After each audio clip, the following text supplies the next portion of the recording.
Okay mga boss, magandang araw po sa inyo at nandito na naman tayo sa Pops Luis Moto. Magre-repair na naman po tayo ng kaha. Ito nga po pala ay SYM 100 ay 110. Basag po kasi itong portion na to. Yan, re-repair po natin.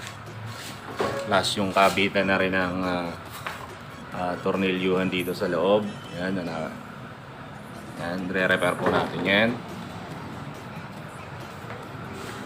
And then, ito po. Itong part na to. Ayan, re-repair po natin. Basag po kasi. Ayan.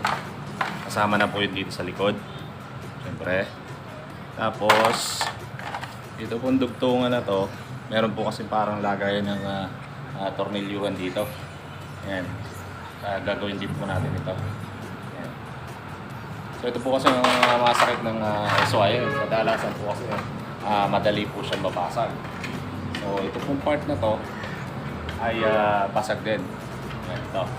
Ayan. Re-repair din po natin yan. Ayan. Plastic welding po mga bossing. Plastic welding.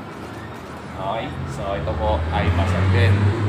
Plastic welding po yung gagawin natin yan. Okay. So yun na lang po muna ang share ko sa iyo sa part na to. Okay. So ito po ay ulitin ko, SYM 110. Okay? So, umpisa na po natin mga bossing. Okay?